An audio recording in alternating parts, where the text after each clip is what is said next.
Air ഹോസ്റ്റസിനെ ഉപയോഗിച്ച് സ്വർണം കടത്തിയ കേസിൽ മുഖ്യ കണ്ണി പിടിയിൽ. കണ്ണൂർ മട്ടന്നൂർ സ്വദേശി സുഹൈലാണ് DRIയുടെ പിടിയിലായത്. എയർ ഹോസ്റ്റസുമാരെ കാരിയർമാരാക്കി സ്വർണം കടത്തിയതിന് നേതൃത്വം നൽകിയത് ഇയാളെന്ന് DRI. എസ് ശ്രീകാന്ത് കൊച്ചിയിൽ നിന്ന് ചേരുന്നു കൂടുതൽ വിവരങ്ങളുമായി. ശ്രീകാന്ത്, അപ്പോൾ എയർ ഹോസ്റ്റസുമാരെ ഉപയോഗിച്ചുകൊണ്ടുള്ള സ്വർണ്ണക്കടത്ത് അതൊരു ശൃംഖലയായി തന്നെ പ്രവർത്തിക്കുന്നു എന്നാണോ DRIയുടെ നിഗമനം? അക്കാര്യത്തിൽ ഒരു സംശയം വേണ്ട.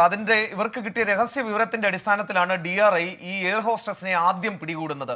പിടികൂടി കഴിഞ്ഞതിന് ശേഷം ഇതൊരു ഒറ്റപ്പെട്ട സംഭവമല്ല എന്ന് മനസ്സിലായി. ഇതിനു മുൻപും ഇവർ ഇത്തരത്തിൽ ഏതാണ്ട് ഒരു 20 തവണയിലധികം ഇവർ ഇത്തരത്തിൽ സ്വർണം കടത്തിയിട്ടുണ്ട് എന്ന വിവരം കിട്ടി.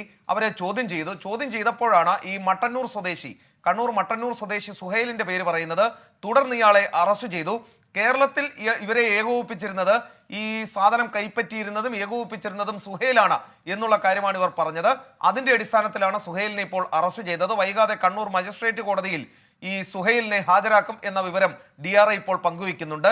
കൂടുതൽ എയർ ഹോസ്റ്റസ്മാർ ഈ ശൃംഖലയിൽ ഉൾപ്പെട്ടിട്ടുണ്ട് എന്നുള്ള കാര്യം ഇവർ മൊഴിയായി നൽകിയിട്ടുണ്ട്. അവരെ കേന്ദ്രീകരിച്ചുള്ള അന്വേഷണം DRI മുന്നോട്ട് കൊണ്ടുപോവുകയാണ്. എസ് ശ്രീകാന്താണ് കൊച്ചിയിൽ നിന്ന് വിവരങ്ങളുമായി ചേർന്നത്. വിധി ദിനത്തിൽ 24 മാജിക് ജൂൺ 4 ചൊവ്വാഴ്ച രാവിലെ 5 മണി മുതൽ 24-ൽ.